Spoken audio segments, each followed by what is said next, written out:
shacabka Soomaaliyeed ee ku dhaqan magaalada Dubai ayaa waxay si aad ah u cambaarayeen dilalka wuxuushnimo ee dadka reer South Africaanka ah ay u geysanayaan shacabka Soomaaliyeed ee ku dhaqan wadankaasi South Africa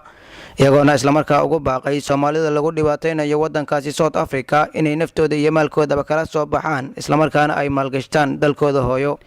waxay Soomaaliya u qabatay South Africa xilligay Soomaaliya ahayd waxa weeye way ilaaween waxay bilaabeen waxaan loo fiirsanayn oo aan laga sugayn waxay xasuuqeen ummadii Soomaaliyeed waxay ku gubeen guryihii waxay sameeyeen dilal aad u xun ummadda adduunka dhan ayaa waxay ka kululaatay sida ay wax u dilayaan mana aha si bini'aadnimo ay ku jirto ummadda South Africa iyo dawladeeda iyo shacabkeeda waanu cambaaraynaa dawladaha Afrika oo dhan intay tiro leeyihiin oo dhanna sidaas ay cambaar ugu wadaan waxaan ka hadlayaa anigu Soomaalida joogto South Africa ee lagu dilay aad iyo aad baan uga xumay dilka la dilay Soomaalidu aniga TV-gaan daawada TV-ga markaan arko Soomaalida si xun in loo dilayo waan ka xumaada sababta aan uga xumaado waa dadkaygi waa walaaladay ma garateen marka waxaan ka codsanayaa madaxweynaha iyo ku-xigeenkaba waxaan ka codsanayaa khaasatan meesha la dhaho South Africa Soomaalida in laga soo kaxeeyo aad iyo aad ayaan uga xubnahay guud ahaan shacabka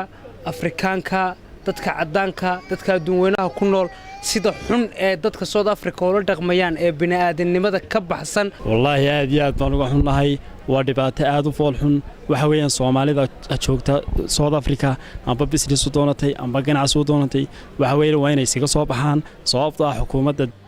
South Africa waxay nagu hayso wax caadi ah ma aha wax loo dul qaadan karana ma ahan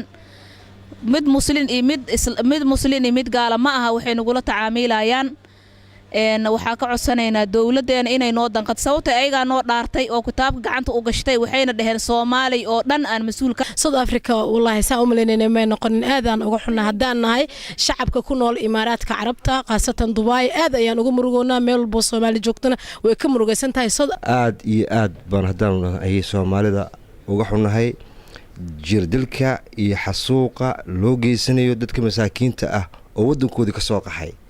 waqti xaadirkan oo bini'aadan baangado lagu googooynayo ama mindiyaal ha noqotay ama waxyaalo ama dukaamadoodii la dhacayo xoolahoodii la dhacayo loo sheeganayo xoog